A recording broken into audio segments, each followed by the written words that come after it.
ദിനവും യേശുവിൻ്റെ കൂടെ, ദിനവും യേശുവിൻ്റെ ചാരേ, ദിനവും യേശുവിൻ്റെ കൂടെ, ദിനവും യേശുവിൻ്റെ ചാരേ. സുഭാഷിതം. ആമോസിന്റെ പ്രവചനം 4-ാം അധ്യായത്തിന്റെ 12-ാം വാക്യം. അതുകൊണ്ട് ഇസ്രയേലേ, ഞാൻ ഇങ്ങനെ നിന്നോട് ചെയ്യും. ഇസ്രയേലേ, ഞാനിത് നിന്നോട് ചെയ്യുവാൻ പോകുന്നത് കൊണ്ട് നിന്റെ ദൈവത്തെ എതിരേൽപ്പാൻ ഒരുങ്ങിക്കൊള്ളുക. Therefore thus will I do to you, O Israel, because I will do this to you. Prepare to meet your God, O Israel. യഹോവയായ കർത്താവ് പ്രവാചകന്മാരായ തന്റെ ദാസന്മാർക്ക് തന്റെ രഹസ്യം വെളിപ്പെടുത്താതെ ഒരു കാര്യവും ചെയ്യുകയില്ല. ആമോസിന്റെ പ്രവചനം 3-ാം അധ്യായത്തിന്റെ 7-ാം വാക്യത്തിലാണ് അത് എഴുതിയിരിക്കുന്നത്.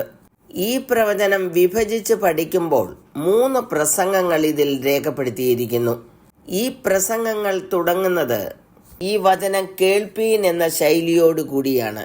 3-ാം അധ്യായത്തിന്റെ 1-ാം വാക്യത്തിലും 4-ാം അധ്യായത്തിന്റെ 1-ാം വാക്യത്തിലും 5-ാം അധ്യായത്തിന്റെ 1-ാം വാക്യത്തിലും ഇത് കാണുവാൻ കഴിയും. ഇന്നത്തെ നമ്മുടെ ചിന്താവിഷയമായ 4-ാം അധ്യായത്തിൽ 2-ാമത്തെ പ്രസംഗം രേഖപ്പെടുത്തിയിരിക്കുന്നു. ഇസ്രയേൽ ജനത്തിന്റെ വഴികളെല്ലാം ക്രൂരമായ കുറ്റകൃത്യങ്ങളായിരുന്നു. ആ പാതയിൽ നിന്ന് പിന്തിരിയുവാനും ദൈവത്തിങ്കിലേക്ക് മടങ്ങി വരുവാനുള്ള പ്രസംഗമാണ് 4-ാം അധ്യായത്തിലും പറഞ്ഞിരിക്കുന്നത്. ഈ അധ്യായത്തിൽ 5 പ്രാവശ്യമെങ്കിലും നിങ്ങൾ ദൈവത്തിങ്കിലേക്ക് തിരിഞ്ഞില്ല എന്നുള്ള മുന്നറിയിപ്പ് ദർശിക്കുവാൻ കഴിയും. ദൈവത്തിന്റെ വചനങ്ങൾ അനുസരിക്കാതെ പാപത്തിൽ ജീവിക്കുന്ന ജനങ്ങൾക്ക് അവരുടെ പ്രവൃത്തിക്ക് അനുസരിച്ചുള്ള ന്യായവിധി ഉണ്ടാകും.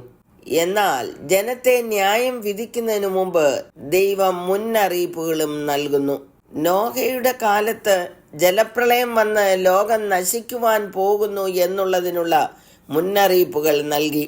മഹാമാരികൾ വരുന്നതിന് മുമ്പ് ഫറവോനും മുന്നറിയിപ്പ് നൽകിയിരുന്നു.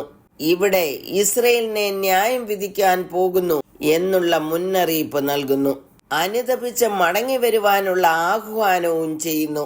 അവർ ചെയ്ത അകൃത്യങ്ങളും പാപങ്ങളെക്കുറിച്ച് എണ്ണി എണ്ണി പറഞ്ഞതിന് ശേഷം നാം വായിച്ച കുറിവാക്യത്തിൽ ഇസ്രയേലിനോട് പറയുന്നു, ഇസ്രയേലേ, ഞാനിത് നിന്നോട് ചെയ്യുവാൻ പോകുന്നത് കൊണ്ട് നിന്റെ ദൈവത്തെ എതിരേൽപ്പാൻ ഒരുങ്ങിക്കൊള്ളുക. അനുതപിച്ച് മടങ്ങി വരാത്ത ജനങ്ങളൊക്കെയും ന്യായവിധിയിൽ അകപ്പെട്ടു. ഈ കാലയളവിൽ ജീവിക്കുന്ന നമ്മളോട് ഈ ചരിത്രങ്ങളൊക്കെ എന്താണ് വിളിച്ചറിയിക്കുന്നത്?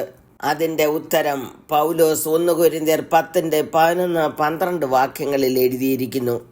ഇത് ദൃഷ്ടാന്തമായിട്ട് അവർക്ക് സംഭവിച്ചു.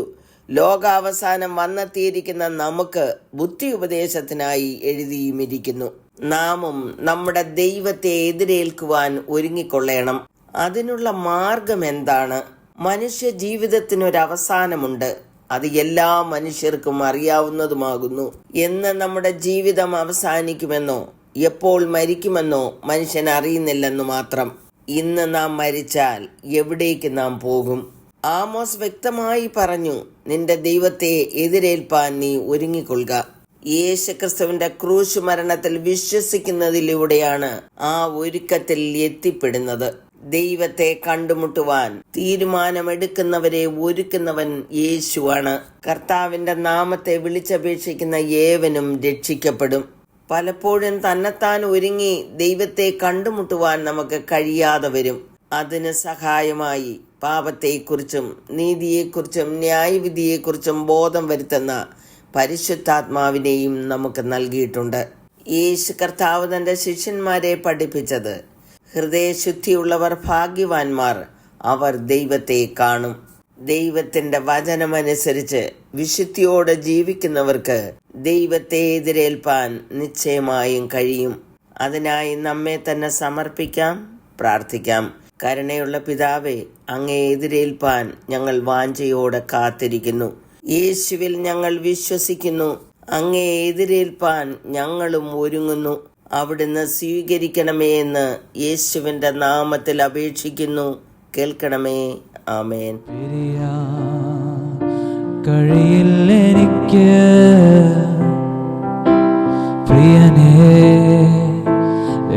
എന്നേശുനാഥ, പിരിയാൻ കഴിയില്ലെനിക്ക് പ്രിയനേ എന്നേശുനാഥ.